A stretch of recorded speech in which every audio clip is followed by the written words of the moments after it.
हमारे यूनिवर्स में इतना कुछ होने के बावजूद भी ये सुनसान सी लगती है। अगर हमारी जमीन की तरह इस यूनिवर्स में इंटेलिजेंट लाइफ मौजूद है तो फिर यूनिवर्स में रेडियो सिग्नल्स बहुत ज्यादा तादाद में होने चाहिए थे, क्योंकि वो इंटेलिजेंट लाइफ एक दूसरे से कम्युनिकेट करती, जैसे हम जमीन पर रहते हुए करते हैं। अगर यूनिवर्स में इंटेलिजेंट लाइफ मौजूद है तो फिर वो कहाँ है, ये जानने के लिए आपको इस वीडियो को एंड तक देखना होगा। लेकिन वीडियो शुरू करने से पहले आपसे गुजारिश है कि अगर आपने हमारे चैनल इफ टीवी को अभी तक सब्सक्राइब नहीं किया तो जल्दी से सब्सक्राइब कर लें, ताकि हमारी वीडियोस के नोटिफिकेशन सबसे पहले आपको मिल सकें। 1950 में जब एनरिको फेर्मी न्यू मैक्सिको में डोपर को एडवर्ड टेलर और कुछ साइंटिस्ट के साथ बैठे लंच कर रहे थे, बातें करते हुए जब एक्स्ट्रा टेरेस्ट्रियल लाइफ और स्पेस ट्रेवल की बात हुई तो एनरिको फेर्मी ने पूछा, इंटेलिजेंट लाइफ कहाँ है, और अगर सच में है तो फिर वो हमें मिल क्यों नहीं रही? क्या कोई ऐसी पावर है जो इन सिविलाइजेशन को कंट्रोल कर रही है? और अगर सच में वो लाइफ है तो हमें खुद उन्हें ढूंढना होगा। अगर हम ज्यादा दूर ना जाते हुए मार्स को ही देख लें, मार्स से मिलने वाले सबूत ये जाहिर करते हैं कि मार्स भी कभी जमीन के जैसा हुआ करता था। वहाँ पर जमीन के जैसा बायोस्फीयर और बायोलॉजी भी थी। मार्स पर पानी के सबूत मिल चुके हैं, बस अब वहाँ पर एलियन लाइफ के मिलने का इंतजार है। अब यहाँ से कुछ ऐसी थ्योरी स्टार्ट होती हैं जो मार्स पर एलियन लाइफ के होने के सबूत को और भी मजबूत कर देती हैं। साइंटिस्ट के मुताबिक मार्स पहले बर्फ से ढका हुआ था, लेकिन अचानक से इसके साथ एक एस्ट्रॉइड टकराया जिसने इसकी किस्मत बदल दी। इस टक्कर की वजह से मार्स पर जमी हुई सारी बर्फ पिघल गई, जिसकी वजह से यहाँ पर नदियाँ बहने लगी। फिर मार्स पर जिंदगी का आगाज हुआ। लेकिन प्रेजेंट टाइम में हम जिस मार्स को देखते हैं वो बिल्कुल खुश्क और बंजर है। मार्स पर भेजे गए मिशन ने जो डाटा भेजा, उनके मुताबिक साइंटिस्ट का कहना है मार्स की क्रेटर में बहुत देर पहले पानी मौजूद था। वो पानी जिसे हम लाइफ के एक बेसिक एलिमेंट के तौर पर देखते हैं, और किसी भी तरह की लाइफ के लिए पानी बहुत ही जरूरी है। लेकिन अगर हम किसी इंटेलिजेंट लाइफ को ढूंढने की बात करें तो इसमें पानी हमारी हेल्प नहीं कर सकता। सिर्फ पानी के सबूत मिलने से ही हम ये अंदाजा नहीं लगा सकते कि वहाँ पर मौजूद लोग कितने इंटेलिजेंट हैं। इंटेलिजेंसी जानने के लिए हमें कुछ और भी सबूत चाहिए, जैसे कि इंडस्ट्रियल वेज, रेडियो सिग्नल्स या फिर एटॉमिक बाय प्रोडक्ट। जॉन ब्रेंडनबर्ग, जो कि नासा के फॉर्मर फिजिसिस्ट और क्लाइमेट एंड मून मिशन के डिप्टी मैनेजर थे, उन्होंने मार्स के बारे में कुछ चौंका देने वाली बातें की हैं। ये सब कुछ जानकर आप भी हैरान हो जाएंगे।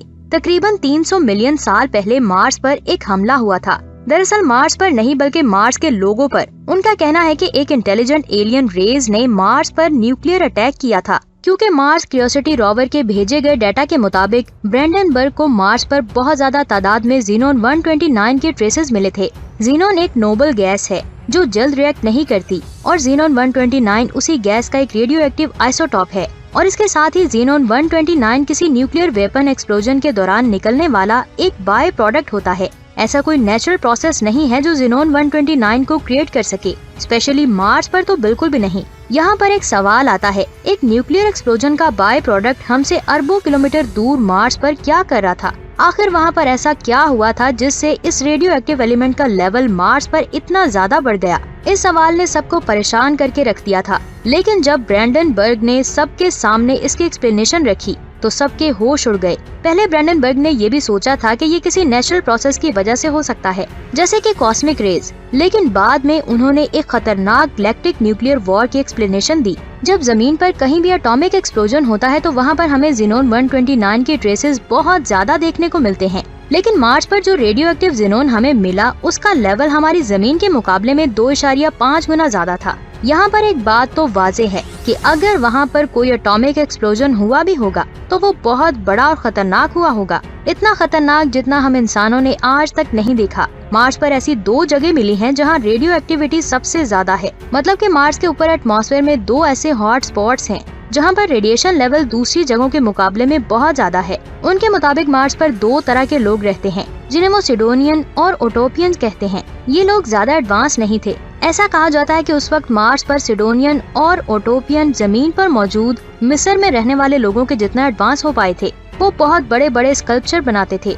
जैसे कि पिरामिड्स और बड़े बड़े चेहरे। इसमें सिडोनियन लोग मार्स पर बने हुए फेसेस के तौर पर जाने जाते थे। जैसे जमीन पर मौजूद पिरामिड्स और बड़े बड़े स्कल्पचर्स वक्त के साथ साथ खराब होते जा रहे हैं, ठीक वैसे ही मार्स के स्कल्पचर्स खराब हो चुके हैं। ब्रेंडनबर्ग का कहना है कि किसी इंटरगैलेक्टिक इंटेलिजेंट रेज ने उन लोगों पर हमला करके उन्हें खत्म कर दिया था और उनके सारे स्कल्पचर्स खत्म कर दिए, जिसकी वजह से उनकी मौजूदगी के सारे सबूत खत्म हो गए। अब यहाँ पर एक सवाल आता है, आखिर ये हमला क्यों हुआ था, जबकि वो एलियंस तो मार्स पर रहते ही नहीं थे? तो मैं आपको बता दूं, इसका जवाब ये हो सकता है कि उनकी नजर मार्स पर मौजूद रिसोर्सेज पर हो, ना कि मार्स पर रहने के लिए। मार्स को माइन करने के बाद वो वहाँ से चले गए, जिसकी वजह से मार्स पर बहुत ज्यादा तादाद में आयरन ऑक्साइड बिखरी पड़ी है। मार्स पर मौजूद ज़ीनोन 129 को लेकर कुछ और थ्योरीज भी दी गई हैं, जो मार्स पर एलियन के हमले से थोड़ा हटकर है। ये भी हो सकता है कि ये रेडियो एक्टिव एलिमेंट मार्स पर किसी एस्ट्रॉइड के जरिए लाए गए हों, लेकिन ये एक्सप्लेनेशन इतनी पावरफुल नहीं होगी। ब्रैंडन बर्ग का कहना है कि अगर ज़ीनोन 129 किसी एस्ट्रॉइड के जरिए मार्स पर आया होता, तो फिर उस एस्ट्रॉइड के टकराने से मार्स पर एक बहुत बड़ा क्रेटर बनता, लेकिन मार्स पर ऐसा कोई भी क्रेटर मौजूद नहीं है, खास तौर पर सिडोनिया और ओटोपिया के पास। अब यहाँ पर ब्रैंडन बर्ग का कहना है कि अगर मार्स पर कोई क्रेटर नहीं है, तो इसका मतलब है कि एटॉमिक एक्सप्लोजन जमीन से ऊपर हुआ होगा, जैसे हिरोशिमा और नागासाकी में हुआ था। वहाँ पर कोई भी बड़ा क्रेटर नहीं बना था, लेकिन तबाही का मंजर हद से ज्यादा खतरनाक था। ब्रैंडन बर्ग का कहना है कि मार्स पर भी ऐसा ही हुआ होगा, जिसकी वजह से वहाँ कोई क्रेटर नहीं बना, लेकिन तबाही की वजह जरूर कोई एटॉमिक एक्सप्लोजन ही होगी।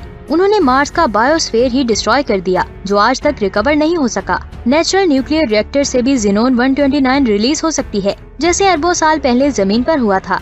एक प्लेनेट नेचुरल तरीके से न्यूक्लियर रिएक्टर में तब्दील हो सकता है, लेकिन इसके लिए सही कंडीशंस का होना भी जरूरी है। लेकिन ब्रैंडन बर्ग का कहना है कि मार्स नेचुरल न्यूक्लियर रिएक्टर से नहीं बना होगा। दूसरी तरफ कुछ साइंटिस्ट ये भी मानते हैं कि मार्स पर ज़ीनोन 129 होने के पीछे असल वजह आयोडीन हो सकती है। आयोडीन 129 डिके होकर ज़ीनोन 129 में बदल जाती है। अब मार्स पर आयोडीन का ये रेडियो एक्टिव फॉर्म पहले से ही मौजूद थी या फिर एस्ट्रॉइड के जरिए आई, इसका जवाब देना फिलहाल बहुत ही मुश्किल है। लेकिन एक अंदाजे के मुताबिक मार्स पर मौजूद आयोडीन पूरी तरह से डिके हो चुकी है और ज़ीनोन 129 इसी का नतीजा है। लेकिन ये थ्योरी इस बात को साबित नहीं कर पाती कि मार्स पर सिर्फ 2 जगहों पर ही ये रेडिएशन इतनी ज्यादा क्यों है, ये सिर्फ 2 हॉट स्पॉट्स पर ही इतना कंसंट्रेटेड क्यों है। मार्स पर कभी लाइफ मौजूद थी या फिर एलियंस मौजूद थे? इस टॉपिक पर बहुत ज्यादा बहस हो रही है। तो दोस्तों, आज की ये वीडियो आपको कैसी लगी, नीचे कमेंट्स करके जरूर बताएं। अपना बहुत सारा ख्याल रखें।